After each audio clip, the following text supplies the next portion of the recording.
Hello friends, I am C Anita Paliwal. Welcome you all. आज की इस वीडियो में हम fund flow analysis and cash flow analysis के बारे में बात करेंगे। तो पहले स्टार्ट करते हैं फंड फ्लो एनालिसिस से। देखिए, आपके सामने दो बैलेंस शीट है। एक बैलेंस शीट है करंट ईयर की और एक बैलेंस शीट है प्रीवियस ईयर की। अगर हम किसी भी कंपनी की बैलेंस शीट देखते हैं, हमें पता है balance sheet as on date बनाई जाती है, एक पर्टिकुलर डेट पे बनाई जाती है। अगर हम बैलेंस शीट देखते हैं तो हमें ये पता चलता है कि कंपनी ने कौन कौन से सोर्सेस से फंड रेज किया है और कहाँ कहाँ पर उन फंड्स को यूज किया है, वो हमें बैलेंस शीट से इंफॉर्मेशन मिल जाती है। लेकिन हमें एक इंफॉर्मेशन जो बैलेंस शीट से नहीं मिलती है, वो ये नहीं मिलती है कि उन फंड्स की, जो फंड्स लिए हैं या यूज किए हैं, उनकी टाइमिंग्स क्या है। फॉर एग्जाम्पल, इस बैलेंस शीट में मेरे पास शेयर कैपिटल 300 रुपीज की शो कर रही है।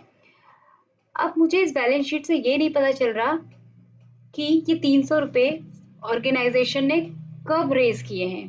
क्या ये आज रेज किए हैं या कल रेज किए थे या एक साल पहले किए थे या जब ये कंपनी 30 साल पहले बनी थी, लेट सपोज, तब रेज किए थे।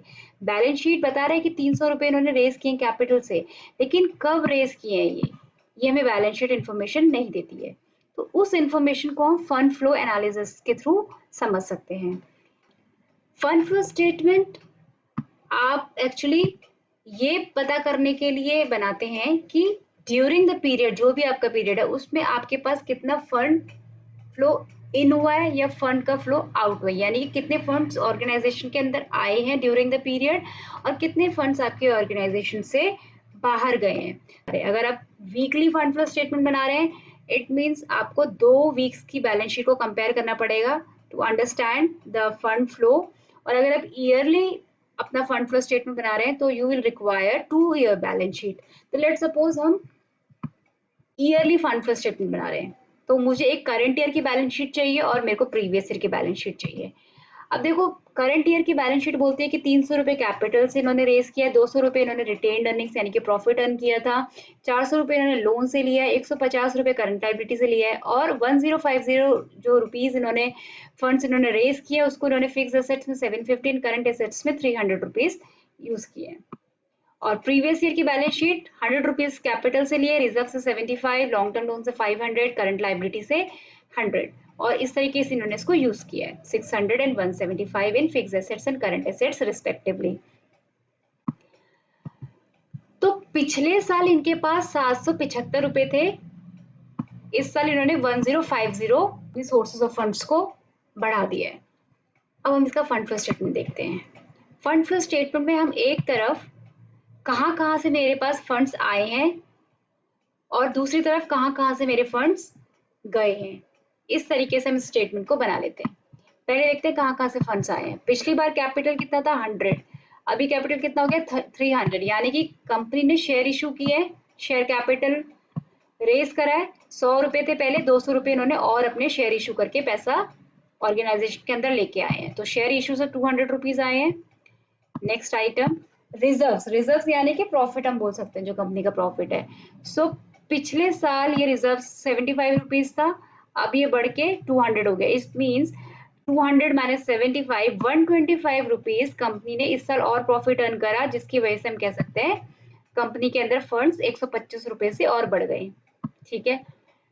Current long term loan, long term loan पिछले बार हमारे पास 500 था, जो कि अब 400 है, यानी कि कंपनी ने पैसा रीपे किया, 100 रुपीज जिससे लोन लिया था उसको वापस कर दिया। तो उससे मेरे ऑर्गेनाइजेशन के अंदर फंड्स आएंगे या जाएंगे, सो फंड्स आउट फ्लो करेंगे। तो मैंने यहाँ पे अपने यूजेस वाली साइड पे लोन रिपेड पे 100 रुपीज ले लिया, इससे मेरे फंड्स कम हो गए।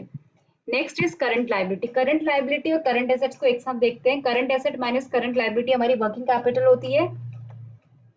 तो यहाँ करंट, पिछली बार मेरे पास करंट एसेट्स थे 175 एंड मेरी करंट लायबिलिटी 100 रुपीज, यानी कि 175 minus 100, 75 was my working capital in the previous year.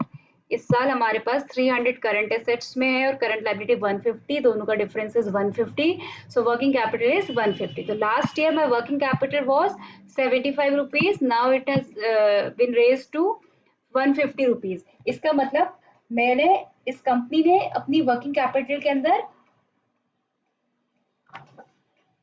75 rupees और पंप इन किए हैं, यानी कि 75 रुपीज मैंने और यूज करे अपने वर्किंग कैपिटल को बढ़ाने के लिए। So increase in working capital 75 हो जाएगा। Next item, fix assets last year 600 थी, अभी 750 है। इसका मतलब कंपनी ने 150 रुपए की फिक्स एसेट परचेज की है। इसका मतलब मेरी कंपनी से फंड फ्लो करेगा आउटसाइड यूजेस साइड में, परचेज ऑफ फिक्स एसेट्स 150। सो ये मेरे पास पैसा, ये मेरे पास फंड्स आए और ये मेरे पास से फंड्स गए। सो 325 रुपए के फंड्स मेरे पास आए और 325 रुपए के फंड्स मेरे पास गए during this year, because we are making fund flow statement for the year. अब आप इसको देख के पता लगा सकते हैं इजीली कहाँ कहाँ से पैसा है और कहाँ कहाँ पे हमारा पैसा यूज हुआ है। सो आउट ऑफ 325 रुपीज, जो आपका 325 रुपए का फंड ड्यूरिंग द ईयर आपने रेस किया है, उसमें से 200 को आपने शेयर इशू करके करा और 125 आपने खुद कमाया है।